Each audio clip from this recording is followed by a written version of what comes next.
There's a cave system in the hill country of central Tennessee that most people have never heard of. It doesn't appear on hiking maps. The local county office lists it under a land survey designation, not a name. And for most of its known history, it was considered unremarkable, a mid-depth limestone cave with tight passages, some underground water, and nothing particularly unusual about it. That changed on a Thursday evening in late October, when 5 people went in and 1 came out. And what that one person said when she emerged, covered in mud, 1 boot missing, speaking in a voice that the first responder on scene later described as completely flat, like she wasn't sure she was still real, has never been satisfactorily explained. Not by the county sheriff's office, not by the cave rescue team, and not by the investigators who quietly closed the case 14 months later without charging anyone, without declaring the 4 missing persons legally dead, and without ever publicly releasing the full transcript of her statement. Before we go any further, let us know in the comments where you're watching from, and don't forget to subscribe so you never miss what comes next. Her name, for the purposes of this account, is Carol Marsh. She was 38 years old at the time, a middle school science teacher from a small city about 2 hours north of the cave site. She had been caving recreatedly for 11 years. She was not a beginner. She was not reckless. By every account from the people who knew her, colleagues, fellow cavers, her older sister, Carol Marsh was methodical, patient, and cautious to a degree that sometimes frustrated the people around her. She was the kind of person who double-checked gear, who kept time logs during underground trips, who never entered a new system without researching it first. And yet on the night she came out of that cave, her time log was gone. Her headlamp was functional but had been switched off. And when the first responder asked her where the others were, she looked at him for a long moment before answering. What she said was not, "I don't know." What she said was, "They stayed." That word, stayed, would become the quiet center of everything that followed. The group had organized the trip the way most recreational cavers organize their trips, casually over several weeks, through a shared message thread and a few phone calls. Carol knew all 4 of the others, though not all equally well. The 2 she was closest to were a married couple, called them Dennis and Patricia Hale, both in their mid-40s, both experienced cavers who had explored systems across 4 states. Dennis worked in logistics. Patricia was a registered nurse. They had 2 adult children who were not on the trip. The other 2 were relative newcomers to the hobby, but not to the outdoors. A man in his early 30s, a former Army engineer named Robert Voss, who had been caving for about 3 years, and a woman named Sylvia Cannon, 29, a graduate student in geology who had specifically requested to join the group because the cave system was of academic interest to her. She had been studying karst formations in the region and had told Patricia, in a text that investigators later retrieved, that she was genuinely excited to see the lower passages. 5 people, 2 highly experienced, 2 moderately experienced, 1 academically motivated newcomer who nonetheless had field experience in limestone terrain. By any reasonable measure, this was a capable group for a mid-level recreational cave exploration. They entered the cave at approximately 2:15 in the afternoon. This was confirmed by a time-stamped photograph that Dennis Hale took of the cave entrance, which was later recovered from his phone, found just inside the opening on a flat rock, placed there deliberately, not dropped. His phone, set down, intentionally left behind. That detail, when it emerged, received almost no attention in the local coverage of the disappearances. A small regional paper ran 2 articles. There was brief mention on a statewide news site, but the phone being left at the entrance, that was not reported until much later. And when a journalist eventually asked the sheriff's office about it, the response was that it had been noted in the investigation and that no further comment would be made. The cave system they entered is known locally by a few different names. Some older residents call Harlan's Cut, after a farmer who owned the land in the early 20th century. Others refer to it simply as the Lower Cave, to distinguish it from a more frequently visited system about 3 miles to the east. It descends roughly 200 feet at its deepest explored point, with a series of chambers connected by crawlways and 1 significant vertical drop, about 30 feet. That requires rope and basic rappelling equipment. The group had all of that. They were prepared for what the cave was known to contain. What the cave was not known to contain was any particular danger beyond the ordinary hazards of caving: disorientation, equipment failure, rising water during rain events, the standard risks and activity that takes place underground in the dark. The weather that Thursday was clear and dry. There had been no significant rainfall in the preceding 10 days. Water levels in the cave, according to a researcher who had surveyed the system 8 months earlier, were low and stable. There was no reason, on paper, for anything to go wrong. Carol and the Hales had explored the cave once before, about 2 years prior, though they had not gone beyond the second chamber on that trip. Voss had never been there. Sylvia Cannon had visited the entrance but had not gone inside. The plan for this trip was to reach the lower chamber, the deepest explored section, and for Cannon to take measurements and samples relevant to her research. They expected to be underground for 3 to 4 hours. They planned to be out before dark. Carol came out at 11:47 at night. She had been underground for more than 9 hours. She was discovered not at the cave entrance, but approximately 120 yards from it, sitting on the ground with her back against a cedar tree.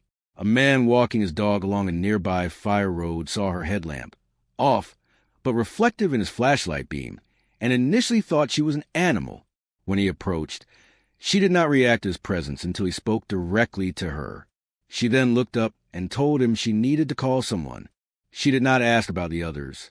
She did not mention them until the first responder arrived. The cave rescue team was on site within 2 hours. They entered at approximately 2 in the morning and conducted an initial search that lasted until dawn. They found the forechamber, the rope rigging at the vertical drop, intact, properly anchored, and evidence of the group's presence throughout the upper and middle sections of cave. Food wrappers, a water bottle with Patricia Hale's name written on it in permanent marker, a survey notebook that belonged to Sylvia Cannon, with entries up to and including the lower chamber. They did not find Dennis Hale, Patricia Hale, Robert Voss, or Sylvia Cannon. They also did not find Carol Marsh's time log. She kept it by habit in a dedicated outer pocket of her pack. The pocket was open when she emerged. She told investigators she didn't know when she had lost it. She said this calmly, without distress, in the same flat register that the first responder had noted. She said a great many things calmly that night, and in the days that followed. Investigators would later describe her as cooperative but difficult to read. One detective, speaking off the record to a journalist years after the case was closed, used a more specific phrase. He said she seemed located somewhere slightly behind her own eyes. The initial theory was straightforward, and it was the right kind of theory to have at the start. The group had become separated, possibly due to a navigation error in the lower passages, and the 4 missing persons were still underground, either injured or sheltering in place. It was a reasonable theory. Caves disorient even experienced explorers. Passages that look familiar from one direction can be unrecognizable from another. A wrong turn in the dark, a piece of gear that fails at the wrong moment, and a group can find itself in serious trouble without any single dramatic event to point to. The rescue team operated on this theory for the first 48 hours. They expanded their search to include passages that had not been formally surveyed, using a combination of technical climbing and crawlway exploration. They found extensions to the known system, a discovery that was actually significant from a speleological standpoint, but they found no sign of the 4 missing persons beyond what had already been documented. By the end of the first week, the search had involved 3 separate teams, a cadaver dog unit, and a consultant from a regional cave rescue organization with decades of experience. The consultant, whose name has never been publicly released, reportedly told the sheriff's office that the cave did not appear to have the physical capacity to conceal for people who were not there voluntarily.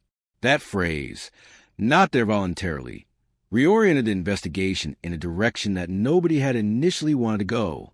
Detectives began looking more carefully at Carol Marsh, not, at first, as a suspect, but as the only person who had been inside the cave for the full duration of whatever had happened. She had been interviewed twice in the first week. She was asked to give a formal statement. She agreed to everything without an attorney, without hesitation. She submitted to a voluntary polygraph. The results of that polygraph were sealed and have never been released. what she said in her formal statement, as much of it as has been reconstructed through secondary sources, and one partial leak to a journalist 3 years after the fact, was this. The group had entered the cave, moved through the upper chambers as planned, descended to the lower section using the rope, and reached the chamber that Sylvia Cannon wanted to survey. Cannon took her measurements. They ate a brief meal.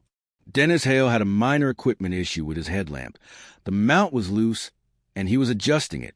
And then Carol Marsh said that something changed in the cave. She did not describe what changed. Or rather, she described in a way that the detectives found difficult to transcribe into a report that would stand up to scrutiny.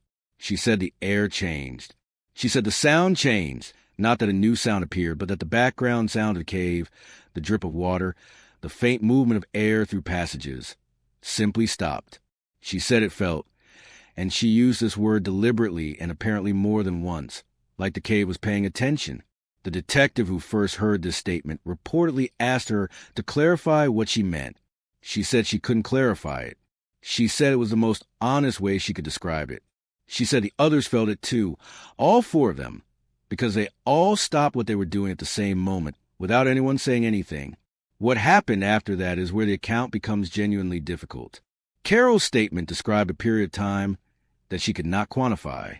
She said her sense of time became unreliable. She said the group made a decision. She used the word decision, to move toward what she believed was the passage back toward the upper chambers. She said she followed what she thought was the group. She said she became aware at some point that she was alone, but she did not know when that awareness arrived, or whether she had been alone for a moment or for hours.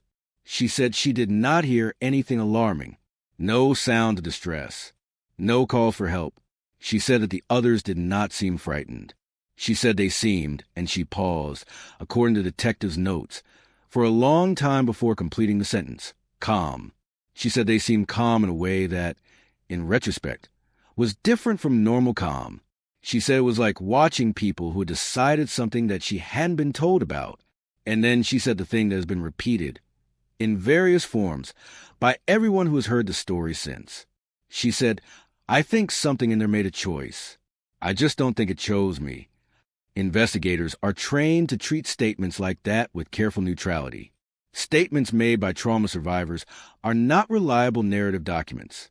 Memory under extreme stress distorts. Time collapses. Sequence becomes unreliable. A person who has spent 9 hours underground in the dark, alone, possibly dehydrated, possibly in a state of acute anxiety, may describe their experience in ways that sound impossible without those experiences being fabricated. The brain reconstructs under pressure. It fills gaps with pattern and meaning. This is not unique to Carol Marsh. This is human cognition under duress. And yet, Sylvia Cannon's survey notebook had entries up to the lower chamber. The last entry was time-stamped. She used a digital watch and noted the time habitually as part of her research method, at 4:51 in the afternoon. That was roughly 2.5 hours after the group entered. The entry recorded measurements, a notation about a specific formation, and a personal observation about the acoustic quality of the chamber. It was the last entry. The page after the last entry was not blank. According to the partial leak that reached a journalist, the page after the last entry contained what appeared to be the beginning of another notation, but the writing was degraded, smeared, as if the hand holding the pen had moved involuntarily, or as if the paper had been wet.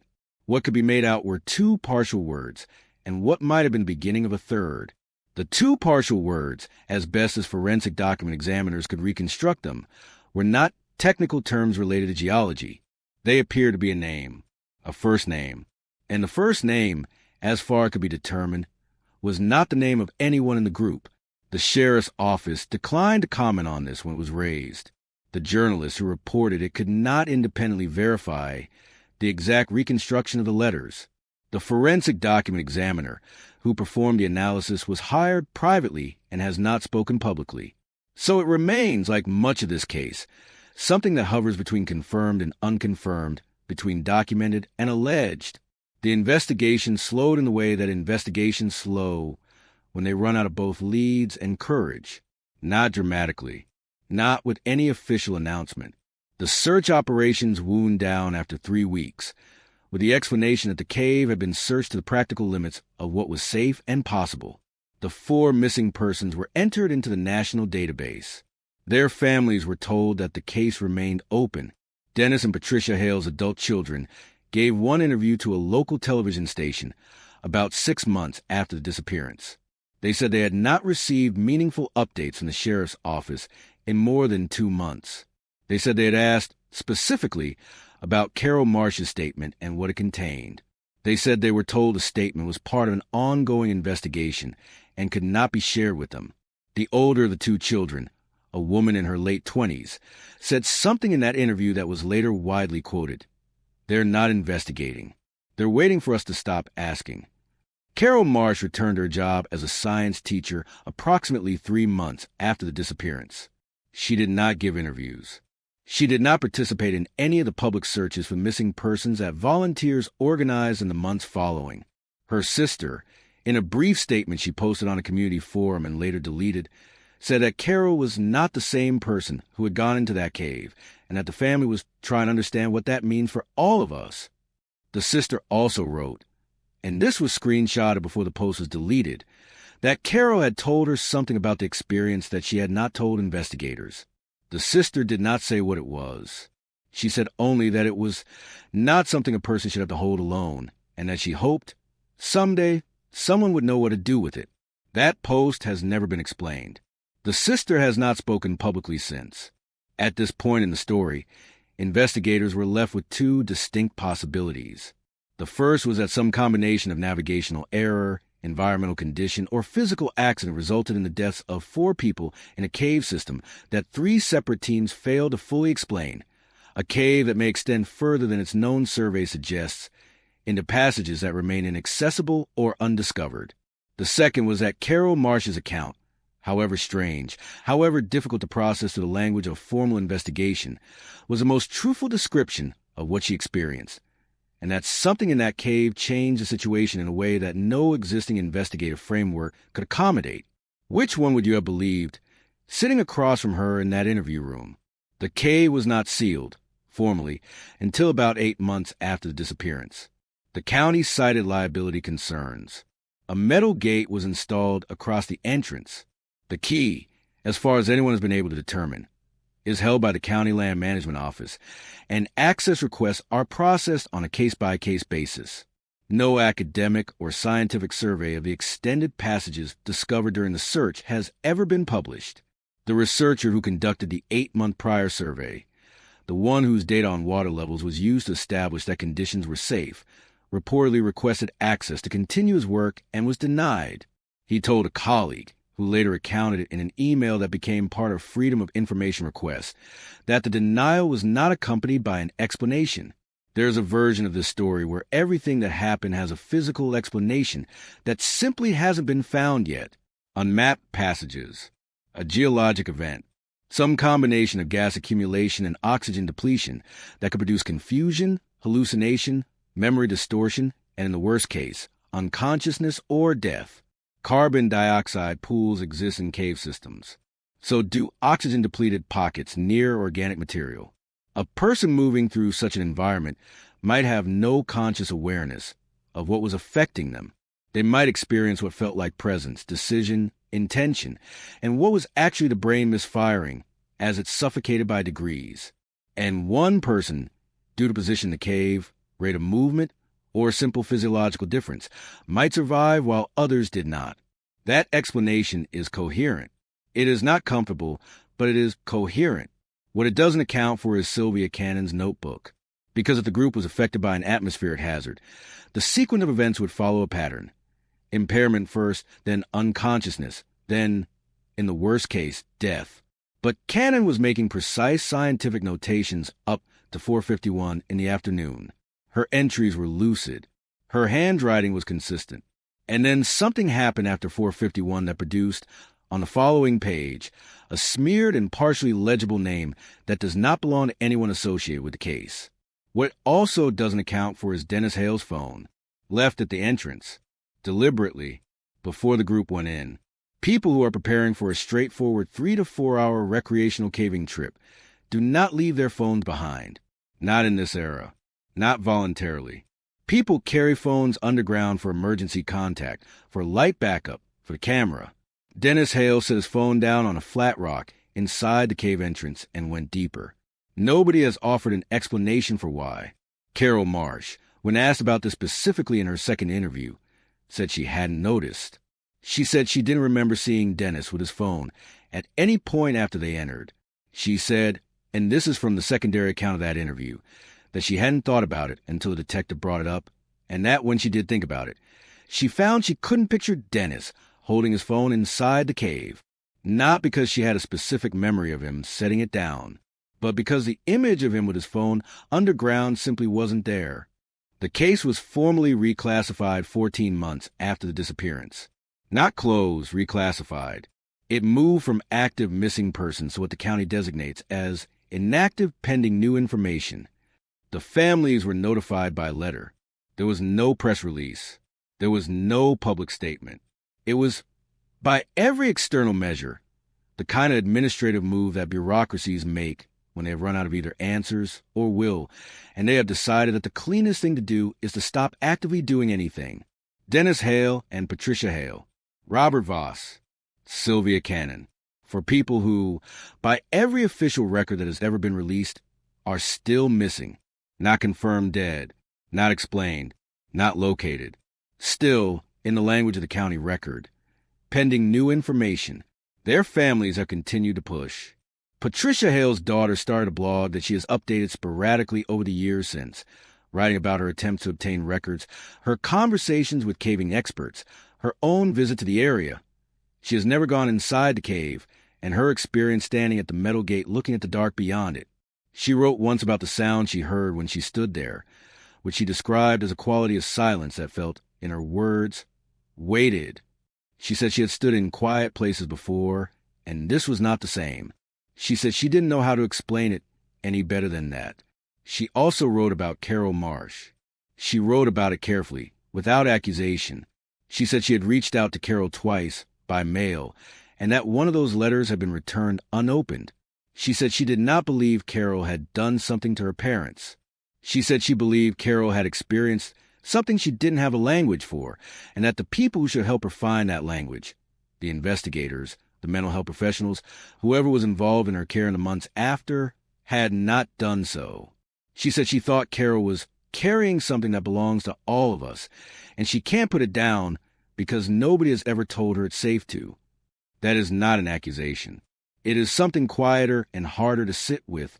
What do we actually know? We know 5 people entered a limestone cave in central Tennessee on a Thursday afternoon in late October. We know one of them emerged 9 hours later, alone, approximately 120 yards from the entrance, sitting against a tree with her headlamp off. We know that 3 separate search teams failed to locate the other 4. We know the cave was subsequently gated. We know that a notebook belonging to one of the missing persons contained writing that investigators found significant enough to have forensically analyzed. We know that another member of the group left his phone at the entrance before going in. We know that the only survivor gave a statement that has never been fully released, submitted to a polygraph whose results have never been disclosed, and has not spoken publicly about any of it since. We do not know what happened in the lower chamber after 4:51 in the afternoon. We do not know what caused the group to separate, or whether they separated at all in any physical sense that we would recognize. We do not know why Dennis Hale left his phone behind. We do not know what Sylvia Cannon was writing when her handwriting degraded. We do not know what the name on that page was, or why it was there, or whose it was. We do not know what Carol Marsh told her sister that she did not tell investigators. We do not know what the sister meant when she wrote that it was not something a person should have to hold alone.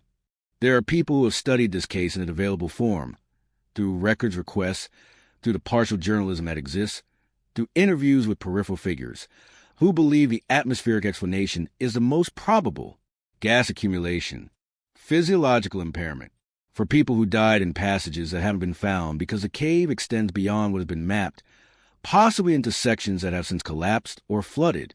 Carol Marsh survived because of where she was in the cave, because of how quickly she moved, because of luck. Her account of the last hours is the account of a brain trying to construct narrative from an experience it was not equipped to process clearly.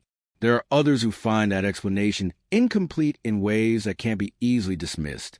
Who note that 3 search teams, including specialists, found no remains and no evidence of death. Who note that gas accumulation severe enough to kill 4 people would very likely have affected Carol Marsh as well, and that while she was clearly in altered states upon her emergence, she was functional, mobile, and coherent enough to walk 120 yards in the dark. Who note that the phone, the notebook, the sealed polygraph, and the unreleased statement add up to a picture that is either a series of unrelated procedure decisions or something that somebody, at some level of this process, decided it was better to contain than to explain.